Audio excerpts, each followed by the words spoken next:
வணக்கம் நண்பா. பிடிச்சவங்க போயிட்டா வாழ்க்கை நின்னுரும்னு நினைப்போம். ஆனா பிடிச்சவங்களுக்காகவே தாம் வாழ்க்கைய வாழாம போன ஒரு மனுஷனை பத்தி தெரியுமா? நம்ம மகாபாரதத்துல ராஜா சாந்தனும் மனைவி இல்லாம ரொம்ப வருஷமா தனிமையில இருந்தாரு. சரியா அந்த நேரம் பார்த்துதான் யமுனை நதிக்கரையில சத்தியவதிய பார்த்தாரு. பார்த்த உடனே மனசுல ஒரு லவ் ஸ்டார்ட் ஆச்சு.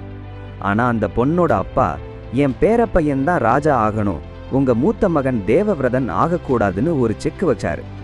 இதை கேட்டதும் ராஜாவுக்கு மனசு கஷ்டமா இருந்துச்சு. பெத்த மகனுக்கு எப்படி துரோகம் பண்றதுன்னு சோகமா இருந்தாரு. இதை கவனிச்ச மகன் தேவவிரதன் சும்மா இருப்பாரா? தேரை எடுத்தாரு. நேரா அந்த மீனவர் வீட்டு வாசல்ல வண்டி வந்து நிக்குது. என் அப்பா சந்தோஷத்துக்காக நான் கல்யாணமே பண்ணிக்க மாட்டேன், எனக்கு குழந்தையே பிறக்காதுன்னு ஒரு பயங்கரமான சத்தியத்தை பண்ணி அந்த சத்தியத்தை அந்த மீனவர் கையில கொடுத்தாரு. நமக்கு ஒரு நாள் லீவு கிடைக்கிறதே கஷ்டம். ஆனா இவரு அப்பாவுக்காக தான் மொத்த சந்தோஷத்தையே தியாகம் பண்ணிட்டாரு. அப்போதான் உலகம் அவரை தேவவிரதன்னு கூப்பிடுறத விட்டுட்டு பீஷ்மர்னு கொண்டாடுச்சு. பிடிச்சவங்க போனாலும் வாழ்க்கை நின்னுடாது. ஆனா சில தியாகங்கள் வாழ்க்கையவே மாத்திரும் நண்பா. இந்த வீடியோ பிடிச்சிருந்தா ஒரு லைக் தட்டுங்க.